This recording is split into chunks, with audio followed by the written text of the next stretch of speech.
Welcome back. Whether you just moved into a new home or you're considering an update, deciding to do some home renovations, it's a big decision. But there are some steps you need to take before you start any home remodel.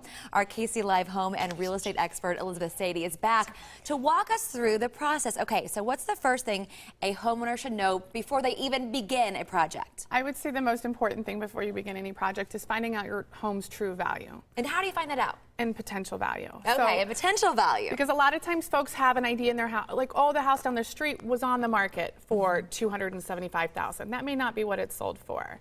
So I would highly encourage you, and I do this all the time for clients or friends and family members of clients that say, you know, we've been really thinking about doing a couple things around the house and we might sell in a few years.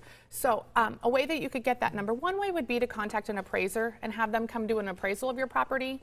That does cost right around $400. And that number sometimes can be a little inflated because it is the appraised value. They use comparable properties, but it's not actually someone that is willing to pay for your property. So as a realtor, I would say it'd be better to have a realtor come in.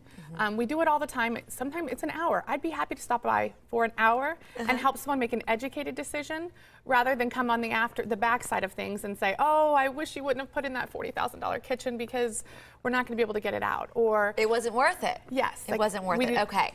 Now you brought us a great example of some things that people might want to do in their homes to renovate, update, and to show, is it really worth it? So I brought my little art project. I'm a very visual person. So typically what I do, I will come to someone's house. They've kind of got a list together of things that they want to do. They knew that they need to put a new roof on. So whether they stay there or sell within 6 months, they need a new roof and they need to stay in that deck. So those are things. And then they're going, and we've always really wanted to update the master. And we've talked to some contractors. We've got an idea that they think it'll be about $10,000 to do what we want to do, or I'm sorry, $12,000 to do what we want to do. We also have an idea for this kitchen. We're going to get custom cabinets. And so we walk through the house. They show me kind of the current state. They give me an idea of things. Then we sit down and I bring them comparable properties. So not just what it was on the market for, but what it sold for. And I'm able to kind of break things down. So the great thing is I can tell them currently your home in the state that it is, if we do this roof and the deck that you have to do, it's going to sell for around $220,000.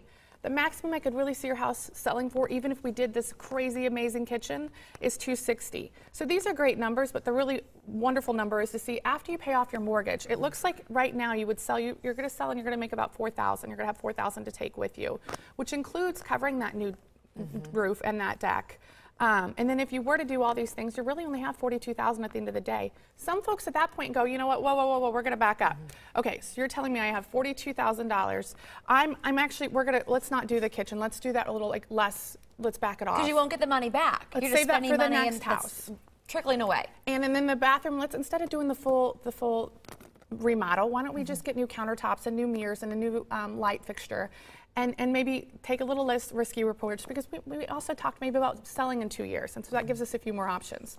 But having this number and being able to go in and make these decisions educatedly, I think gives people a lot more comfort knowing that they're not wasting money and throwing it away. Of course, because you want to make sure that everything you invest in your home, unless you plan on staying there for a long time. Right. But if you want to sell your home, you don't want to walk away having spent more money than what you put in. Exactly. And there's always the opportunity to do something for personal enjoyment. So there are some people that say, you know what, we may be putting in 51 and only have the ability to guarantee get 42 out, but I want that new kitchen and I want to enjoy that for the next 4 or 5 years. So I'm okay with taking the risk of not getting that money out because I want the personal enjoyment of that new kitchen. I love that, but we need to be educated consumers, no doubt about it. Thank you so much for your help. We appreciate it.